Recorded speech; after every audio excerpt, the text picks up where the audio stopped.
Okay, so traditionally, YouTubers love to clickbait about impending financial doom and disaster. Disaster! Now, personally, I don't do that because I don't think that adds value to you guys or adds any valuable information to the pool of information already on the internet. And it doesn't matter if you're Warren Buffett or if you're Jimmy Buffett, nobody knows if the market is gonna go up, down, sideways, or in fucking circles. Least of all, finance gurus on YouTube and TikTok.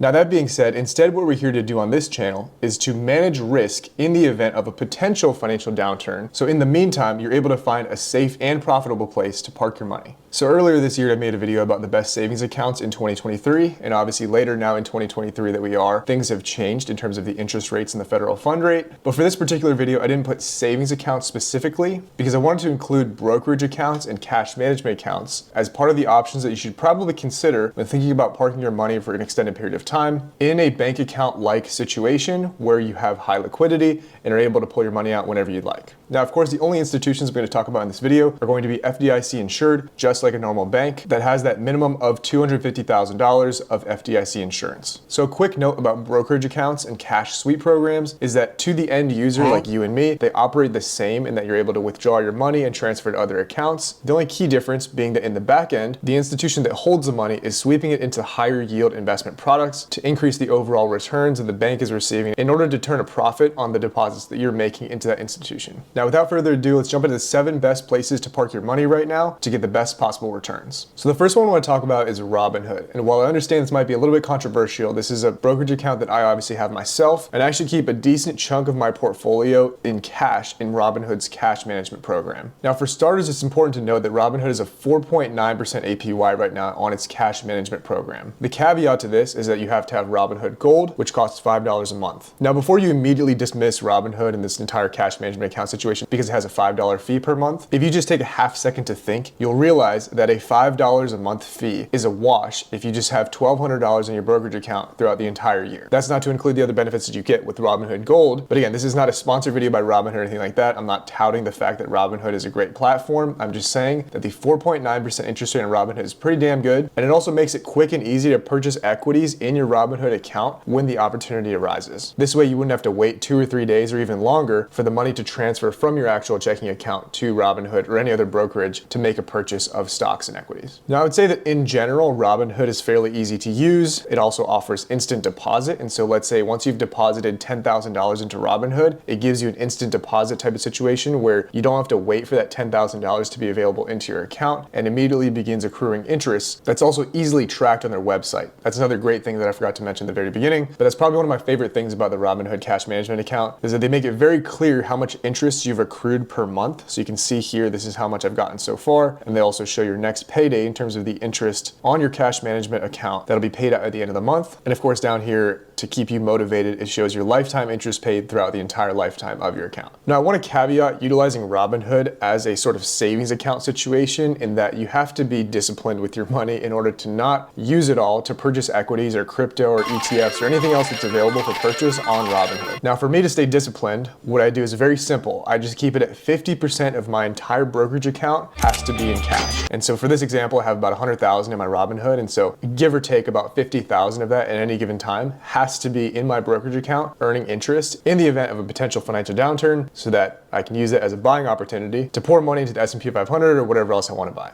That, of course, in addition to the fact that I'm hedging my risk of my other equities that I have purchased that at any given time can simply go to zero.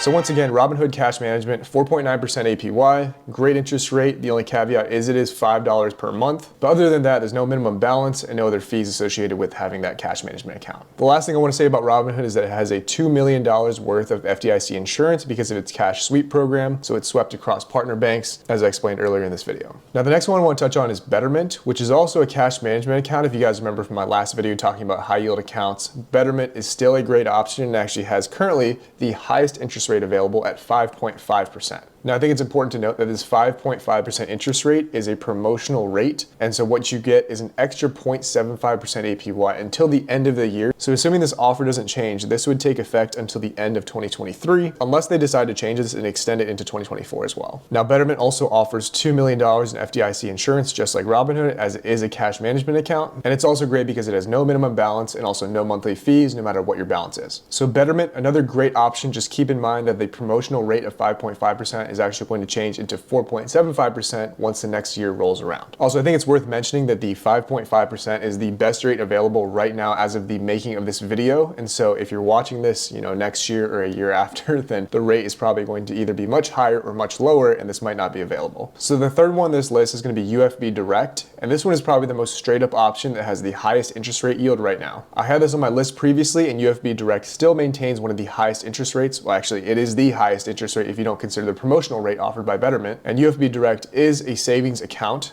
not a cash management account. So if that matters to you, UFB Direct would be a good option. And it's very straight up. There is no minimum balance, there's no monthly fees, and no catch to the interest rate. It's just no fees whatsoever and a 5.25% interest rate. So it's pretty good. Now, of course, for an individual account, this has the $250,000 of FDIC insurance and $500,000 for a joint account. Now, the fourth one on this list is going to be SoFi, which hopefully that's how you pronounce that, because I haven't watched other people's videos that they have said SoFi or Sophie or however you pronounce it, but hopefully it is SoFi. They have a 4.5% interest rate right now, which is also pretty great. And the reason I have it next on this list is that right now they have a $250 offer for setting up a direct deposit. Only caveat is that you have to have a minimum deposit of within 25 days of more than $5,000. So if you get paid $2,500 or more per paycheck and you get paid bi-monthly, that means if you get paid on the 1st and the 15th, you'd be eligible for this $250 bonus at the end of that 25-day period. Now, SoFi is generally a pretty credible institution and has these other benefits listed here as well. And of course, the 4.5% interest rate is 10 times better than the national average right now. SoFi's FDIC insurance is up to $2 million because they operate this as a cash sweep program with partner banks as well. Now, the next one on this list is going to be Capital One, which I currently bank with, and I have most of my direct deposit stuff set up with them. And they currently have a 4.3% interest rate, which is straight up with no minimums, no fees, nothing. I would say this is probably the first one on this list that is a major institution that has a brick and mortar bank that you can physically go to and pull out cash if you want. And so if that's what makes you feel comfortable and sleep well at night, Capital One is definitely a great option. I can also tell you right now that Capital One's performance savings account doesn't really have a cap on the amount of withdrawals you can make per month that's actually enforced. For whatever reason, I made the mistake and actually had my Robinhood hooked up to my Capital One savings account and not my checking account. And so what happened was I withdrew some money on a recurring basis from my savings account, which was more than the 6 times you were normally supposed to be able to pull from your savings account per month, and Capital One didn't charge me any fees or anything like that. So maybe that's just something that's going on right now, but that's just a data point for you guys to be aware of. Now, I can't make a video without talking about AMEX, so the next one on this list is going to be the American Express savings program, and it has a 4.25% interest rate, which is still pretty good. And like Capital One, it straight up has no fees, no minimums, nothing like that. I'm not going to spend more than 30 seconds talking about AMEX on this video, but I will say that the one benefit of having a savings account with American Express, if you have their credit cards, is that you cannot lose your membership rewards points if you have a bank account with American Express. So that's just another added benefit on top of the great interest rate they have already. Now, the 7th and final one I want to talk about in this video is Yotta.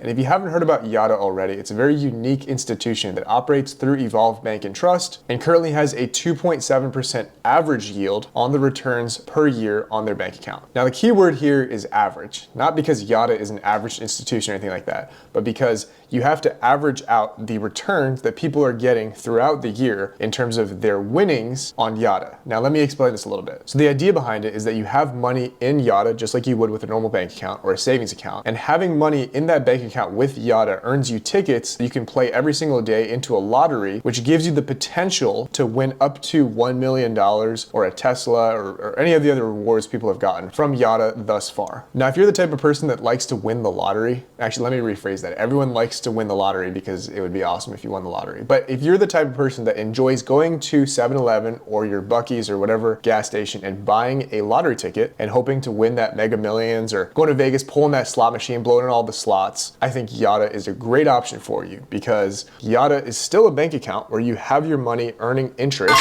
in the form of tickets that can help you win money, except that you're not buying a ticket and trading your money for something that might be completely worthless, because you're guaranteed at least this 2% rate. If you look at this you can't lose section of Yotta's website, you'll see that the average annual savings reward, as I talked about, is 2.7%. Now, of course, the caveat here is that it depends on the amount of money you have in your Yotta savings account, which is going to directly determine how likely you are to win win based off of how many tickets get to be played every single day. Now, statistically, you would have a better chance of winning if you had more tickets, but of course, the chance of winning, even if you have, $1 million worth of tickets, you still might not win just because you have a high chance. It just means that you potentially could win more. Now, the direct comparison to these lousy banks that don't have a great interest rate are just a reminder that if you have a bank account with a Wells Fargo, Chase, Citibank, or Bank of America, and it's a savings account, you should probably reevaluate your life decisions because there are better interest rates out there that we've talked about in this video already so far, and I would highly recommend you getting at least one of those, if not Yotta. Now, just like other banks and brokerages and newer institutions, they have a little bit of a pyramid scheme type situation for referrals going on, and so if you do want to get a referral box with the chance to win up to $100 or 1,000,000 tickets, which is an opportunity to win $1 million, feel free to utilize my referral link in the description box below if you guys thought this video was useful and you got something out of it. But once again, I make these videos because I enjoy making videos, not because I want to get some sort of monetary benefit out of it. Until one day, maybe I can just do YouTube full time and I won't have to worry about my W-2 job. So that about wraps this one up. I hope you guys enjoyed the video. If you did, drop a like down below. Comment if you guys have any questions about the banks listed on this video. As always, thank you guys for watching, and I'll see you all in the next one.